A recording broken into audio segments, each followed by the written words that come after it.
a mighty empire, a lost city, a mystery that refuses to die. For thousands of years, the legend of Atlantis has haunted human imagination. Was it only a story told by Plato, a clever allegory for power and hubris, or the memory of something real? An advanced civilization that thrived in the ancient world, only to vanish in a single night of fire and flood?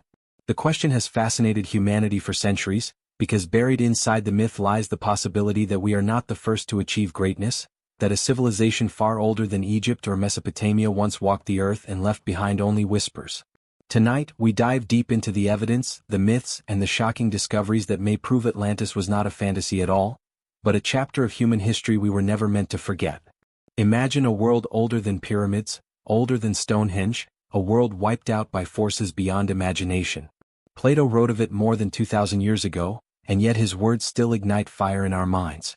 Scientists, explorers, and dreamers have searched for it ever since, across oceans, deserts, and ruins that time tried to erase. But only now, with new discoveries and fresh eyes on our past, are we beginning to uncover the truth. He was not a man who wrote fairy tales. Plato was one of the greatest philosophers of all time. And when he recorded the story of Atlantis, he claimed it was not invention but history passed down through the ages. That alone makes this story worth more than myth. So stay with me, because what you are about to hear may forever change the way you think about human history, and may force you to question whether everything you learned in school was only half the truth. Our journey begins in ancient Greece with one man, Plato. Around 360 BC, in his dialogues Timaeus and Critias, he describes a powerful island civilization located beyond the Pillars of Heracles, the place we now call the Strait of Gibraltar.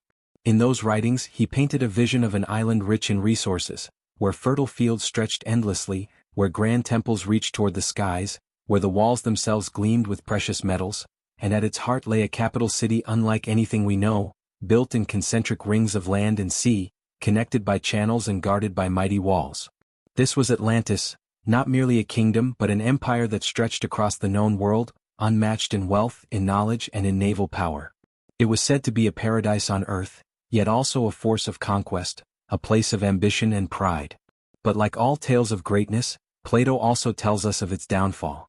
He claimed that in a single night and day of misfortune, Atlantis was swallowed by the sea and vanished forever. An entire civilization, gone as if the earth itself had decided to erase it.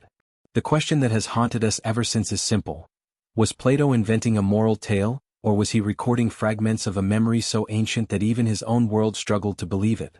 Could it be that behind this legend lies the echo of a real people, a real land, and a real disaster?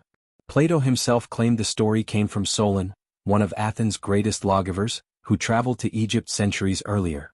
There, in the temple of Sais, Egyptian priests told him that Greece was a young nation, that its people had forgotten their past after floods and disasters, while Egypt still remembered. They spoke of a mighty empire that existed 9,000 years before Solon's time, which would place it roughly 11,600 years ago. The date is staggering because it coincides with one of the most violent transitions in Earth's history, the end of the last ice age. Around that very time, glaciers collapsed, temperatures shifted, and sea levels rose hundreds of feet. Entire coastlines disappeared beneath the ocean.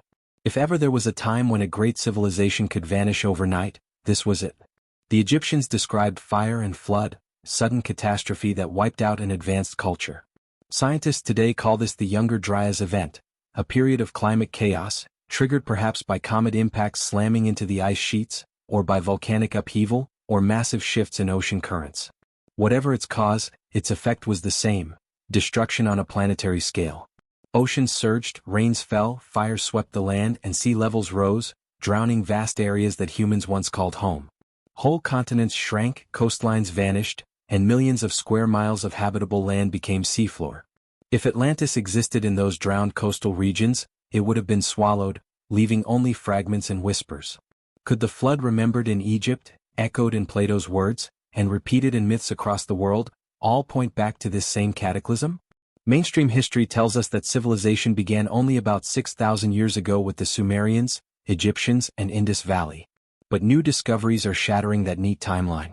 In modern Turkey lies Göbekli Tepe, a site dated nearly 12,000 years ago, at the exact end of the Ice Age. Massive stone pillars, carved with animals, symbols, and even astronomical patterns, arranged in circles more precise than Stonehenge. According to textbooks, humans at that time were supposed to be primitive hunter-gatherers, incapable of agriculture, writing, or architecture. Yet here stands a temple that rewrites everything we thought we knew. Göbekli Tepe is proof that advanced knowledge existed far earlier than historians once believed. Was it the work of survivors of a lost culture, remnants of something like Atlantis? Could it be that civilization did not simply begin but had to begin again after a fall? And then there are the oceans themselves, which may still hide Atlantis beneath their waves. Out in the Atlantic lies the Azores, a chain of islands rising from the depths. Beneath them is a massive underwater plateau, a sunken landmass that eerily matches Plato's location and description. Its size and form, when reconstructed, bear a strange resemblance to his story of Atlantis' central island. In recent years, sonar scans and satellite imagery have revealed unusual structures beneath the waves near the Azores, formations that look uncannily like roads, walls, or even step-like terraces. Are these tricks of nature, or the eroded remains of a city lost to time and tide? Skeptics dismiss them, but the images continue to stir curiosity and debate. If Atlantis was real, if a mighty civilization really was wiped out by floods and fire, then human history is not what we think it is. Civilization may not have started 6,000 years ago, but could be tens of thousands of years older, with rises and falls like cycles of memory and forgetting. It would mean that we are not the first advanced culture, only the latest and perhaps not the last. It would mean that Atlantis is not just a myth, but a memory, a warning left behind, carried in legend, preserved in stone and whispered across cultures. A story of pride, power, destruction, and loss. A reminder that even the greatest achievements can be swallowed in a single night. And maybe, just maybe, Atlantis still waits, hidden beneath the waves, waiting for us to uncover